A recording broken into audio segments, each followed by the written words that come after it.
let's go to Kiyan Anthony here for just a moment, okay? And his start. What do you make of it, and how do you think he could evolve as a player over time? Well, he's had a great start. I mean, there's no denying that. And I mean, it's not great when you see a JJ Starling go down in the first game like he did. But, the bright side of that is it's giving Kiyan a lot more of a leash to go in, get shots up, and make mistakes that all freshmen are bound to make their freshman year. He's done an awesome job scoring the ball, which I know that's not the biggest shocker in Anthony at Syracuse scoring the ball, but he's done a good job getting downhill, not just relying on his jump shot. He's put the ball on the floor, and he's just watching his film. I mean, some of his finishes around the basket have been pretty impressive. He's done a good job, as I said, getting downhill, getting into the paint and getting into the mid range and getting to his spots. I mean, I've really been impressed with that. And then obviously his 3-point shooting. I mean, that's he's going to be a driller this year for the most part. I mean, he's going to knock down a lot of threes, and hopefully he gets the opportunity once JJ comes back to stay in the game for as long as he's been playing if he's effective. He's done a really outstanding job, and I'm not expecting him to average 20 a game this year, but I am expecting him to do more of what we've already seen him, score the ball, knock down shots, and make an impact on the offensive end. And coming out of high school, his question marks primarily were on the defensive end, and I think he's done a pretty good job on that end as well. How do you project his future outlook? Well, it's a good question. I mean, it is a legit question. I mean, how long is he going to be at Syracuse? I mean, he wasn't necessarily an ideal one and done prospect coming out of high school. And maybe he's still not. Again, there's questions on the defensive end for him and his body. You want to see him fill into his body a little bit more. But I mean, if he keeps playing like he has the first two games, I mean, there's going to be some talk of a potential one and done for Kiyan. I see him as more of a 2 to 3 year player and a guy that is going to impact the program for a multiple years. But again, you never know. He keeps playing well. You could see that stock skyrocket, and hopefully for his sake, he's on draft boards come February, March, and the end of the season.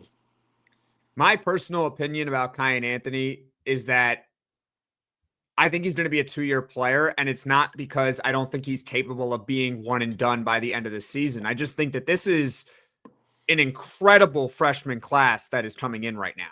Yep. I mean, it seems like everyone across the country is hitting the jackpot with their recruits. It's not just Kiyan Anthony, and we'll get to Sadiq White in just a moment that look good for Syracuse. I mean, go around the country, pick a team. They have a true freshman right now that just looks like an absolute stud. I mean, you watched the Louisville, Kentucky game last night. I mean, that kid, Mikal Brown Jr., he is awesome. He's a dog. And that's just one guy. That's just one. I mean, there's probably like 15 of that guy around the country. And so as great as Kiyan is playing, there's another 15 freshmen that are playing just as well right now because it is just an insane freshman class. And maybe that impacts him and whether or not he wants to come out this year or perhaps stay another year at Syracuse, maybe make a little bit more money and then go perhaps to the NBA. But time will tell. And hey, it would be a great problem to have if Kiyan Anthony develops so much this year and he becomes a one and done player for Syracuse basketball. And to add to that, I think that's a good point by you. There's just so many talented freshmen that are making an impact right away. And I mean, we discussed the Virginia Tech kid, Neo Abdallas.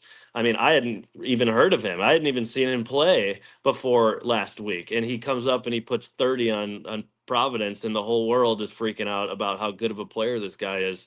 There's a lot of guys like that. So I think it's a good point by you. That could be a benefit for Syracuse at the end of the day because that might push Kiyan Anthony a little bit further down draft boards than you may see in other years. And you know what NBA teams are saying if that were to happen? Come to the NBA because, the deeper the draft, those teams picking 25, 30 all of a sudden are sitting here, we're championship contenders. We can use you, in the future. You never know. That's what they're going to say. So, we'll see. We'll see on Kiyan Anthony. Let's now move on to Sadiq White. You called him maybe or arguably the best defender in the class of 2025. What do you make of his start so far for Syracuse? Well, it's a little bit reminiscent in a way to Donnie Freeman last year. A little bit slow on the offensive end to start his first couple games, but you just see it with him, man. Like he is just such a versatile player on the defensive end. He flies around, he blocks shots, his length impacts everything the offense is trying to do. He can switch out onto guards, he can guard bigs. I mean, he is as versatile of a defender and athlete as you could ask. So far, I've seen most of his buckets have come off, just simply playing hard, running the floor, making hard cuts on offense, and finishing around the basket. When he starts to knock down his jump shot, he is going to be as scary of a player in college basketball. I mean, he's going to have games this year, I'm sure, where he hits a three or two, and you're like, holy smokes, this guy is pretty good. And he's going to have games where he, bricks threes and doesn't make anything. But once he starts to hit that jump shot, he is going to be as scary of a player as they come in the ACC. He's going to be an absolute stud and a two-way stud at that, doing it on both ends, offense and defense. He's really as good as they get. That's definitely a good point that you bring up about Sadiq White and his versatility, because I've noticed that too in games. He can guard 1 through 4. Yep. He really can. He has the athleticism. He has the size to be able to do it. Now, obviously, we're talking about, very low mid-major teams here.